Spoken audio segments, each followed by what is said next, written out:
Have you heard of this incident of an exploding whale? In 1970 in Oregon, a whale got stuck on the beach, and it was so huge that they couldn't really get it out. And after a few days, it started to stink a lot. So the locals were like, well, what should we do? So somebody figured out that, hey, why don't we just blow it up? And let's blow up the whale. And that's what they did. And as you can see in the video, it didn't go so well, and the whale blew everywhere.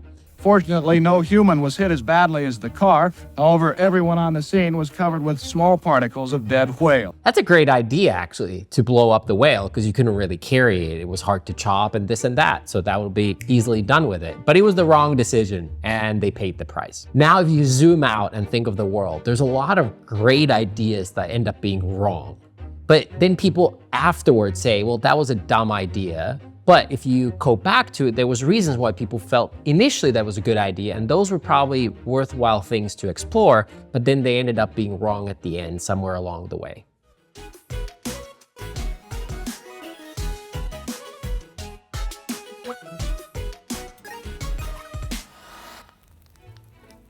Polyamory. It's the concept of having multiple sex partners at the same time in a romantic way, not in like one-night stand ways. And if you start looking into it and you kind of shed some of the cultural aspects, you start to realize that it kind of makes a lot of sense. Like a lot of mammals were polyamorous. And there's a lot of things like there's unlimited amount of love and why be jealous and this and that. But then I've spent the last 15 years surrounded by a lot of polyamorous relationships. And I've watched and observed those people. And I can't think of any of them that have succeeded. Now, if you intellectually ask me, what's wrong with polyamory? I'll say I can't really answer that. That's not for me, but I can't say why it would be wrong. But it just doesn't seem to work. Even if you're in a committed relationship, there's probably still some aspects of polyamory that you could incorporate, like being thoughtful of feelings and desires that come and go in a long 10, 20, 30-year relationship, and exploring those, but without necessarily with other partners, but with your own partner. And there's a lot of wisdom in polyamory. People easily write it off as that's dumb because you want to be in a committed relationship like I do.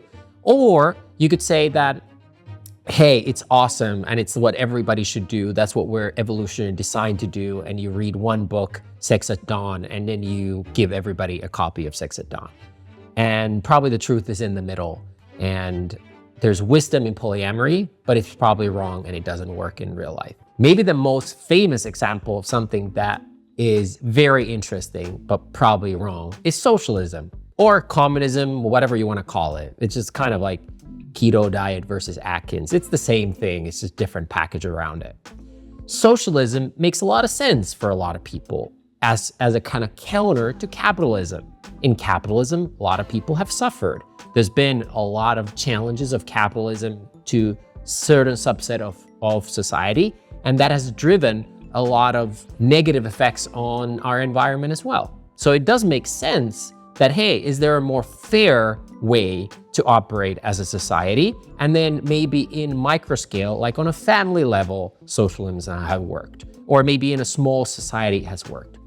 But over and over again, as it's been implemented in larger societies, it's failed. Now, proponents of socialism will say it's never been implemented the right way, or that, hey, it's still evolving. Sure, whatever you want to tell yourself, but it's continuously failed. And the best proof of this is to talk to people who lived in a socialist, communistic society and then moved to the West. Those are the people who will be first to tell you is that we shouldn't be more socialist. And this is coming from someone who grew up in the Nordic countries that has elements of socialism incorporated into the society. At the end of the day, capitalism gets a lot of things wrong, but the thing that they get right is innovation. There is a high reward for doing good work, and that one thing that they do better than anyone else is paying off. Again, that doesn't mean socialism is a bad idea. Actually, in many ways, Karl Marx was brilliant and there was so much value in his ideas. It still is today, but at the end of the day, as a concept, it's been proven out to be wrong time after time, but it's still fascinating and interesting. And I think there's a price to pay if we don't take that into account over time. So if more and more people are struggling in a capitalistic society, there will be riots and there will be fights and wars and looting, things that we already see. So we do need to take care of people doesn't mean necessarily universal welfare or whatever, but like with robots and AI, more and more people will be maybe disconnected from the working class, and we need to look into the future on how do we solve those things. And I think socialism has a lot of great ideas. As itself, doesn't work, but some of the concepts are still worth. And I think both proponents and people against socialism like to take the one or the other extreme position. This might be the most controversial of all of them, but lobotomy. So in the 30s, somebody figured out that, hey, let's put an ice pick in the brain, or somebody had nervous system issues or mental disorder, so let's just drill into the brain. Obviously, I don't need to tell you or anyone else that that didn't work out, and it's actually quite sad how long it took for people to figure out it doesn't work, and how not that long time ago in prominent countries, people still conducted lobotomy. It's also easy to write it off completely, but then there was an idea of like, what if we could impact the brain? And fast forward to today, there are people using Neuralink technology that are completely disabled and they can play chess with their brain. So the idea of lobotomy, of like assisting the brain or helping some elements of the brain that are not working, is actually a great idea, and there's so much value in it. It just happened 100 years probably before the technology was ready to adapt to it. And the actual application is inhumane. It's wrong scientifically, but also inhumane. But there's still a valuable idea to think like, hey, can we support the brain and our nervous system of things that are suboptimal? And the answer is yes. And Neuralink and many others probably in the future will prove that to be true. Lobotomy was just 80 to 100 years too early. Another thing that's interesting, but probably wrong, is remote viewing. There are these interesting, fascinating groups working for the US government who would be remote viewing. So they would be observing something happening on the other side of the world, like finding a missing plane, and they could like tune in with very high precision on where this is. If you're interested in the topic, I recommend my friend Jesse Michael's videos at American Alchemy on the topic. He will explain it a million times better than I can. But I find the idea probably wrong, that there are people who can figure this out consistently over time. If it would be, they would still be doing that, but that program was canceled. But is there something that we can, without being present in a place, figure out an energy? And I firmly do think yes. And I think there's a lot of different experiments that have been proven to be true, where we've replicated kind of this like, in a way, like intuitive butterfly effect. And I think as we learn more about science, I think we'll also discover some of these more tacit connections between nature, our intuition, maybe it's on our gut biome, whatever you want to call it, the spider sense. And I think that is a real thing, and it's very interesting, but the concept of remote viewing by itself is probably wrong. Another controversial thing that I think is very interesting and we can learn a lot from, but doesn't work, is multi-level marketing. Actually, if you think of all the things that don't work, that's one of the most proven things that it doesn't work. Multi-level marketing just does not work. But there are the basic concept of multi-level marketing that make a lot of sense, which is probably why it still exists today. Like recommending products to your friends. So that was the idea of Tupperware, is like you would show products that you liked and anybody could become almost a salesperson. The pain and the lethargy that go along with fibromyalgia is gone. 3 days into the experience, I was feeling like 25 years younger. When I found out they had a pet formulation of liquid biocell, that's when I knew I had something very exclusive. After putting Rembrandt on liquid biocell pet for 3 months, he started walking again. Okay, first of all, obviously, good boy Rembrandt. But second, are you sure he didn't just summon the energy to walk because he was desperate to get away from the eyedropper of liquid nonsense you were shoving in your pets' mouths? We like to buy from people we like, as in our friends and family. And we like to buy from people like kind of smaller entities, small businesses, the kind of the Main Street of America. So it kind of works in that way. And getting financially compensated for that recommendation work also makes sense. And having an extra $500 a month can actually be game changer when like 2/3 of people are living paycheck to paycheck. So there's like so much value in the core concept of multi-level marketing. Also, buying directly from the manufacturer without retailers and distributors. Now, the reality is totally different. Like most of the financials are in the form of recruiting people or getting money from your pyramid. It's a Ponzi scheme and illegal and this and that. Like that is not cool legally and it doesn't work eventually.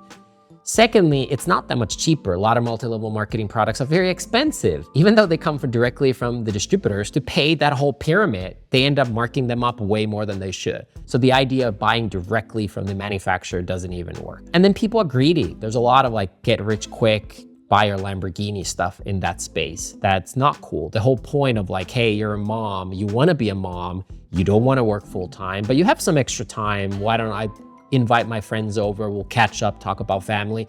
Oh, and I also have these Tupperware things on the side or Mary Kay Cosmetics or whatever. The idea that is great, but it's morphed into, hey, become a multimillionaire and look at me in my private jet. And that's just not like a scalable, smart business model for that.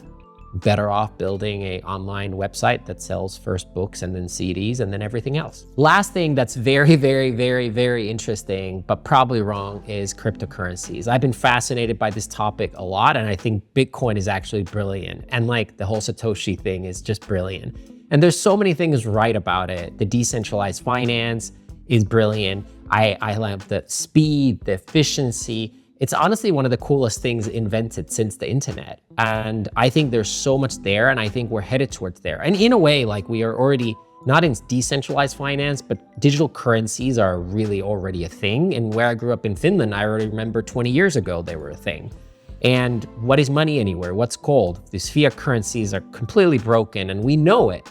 At the same time, the last mile is still not there. So if you think of like at least Bitcoin today, of paying and using as in a transaction today, is very broken. And governments do need to be involved. They don't need to be involved as maybe much as they are today. And there's issues with government control of the money supply and printing more money and this and that shouldn't exist. But there are really good reasons why societies do need some government intervention or government control over money supply.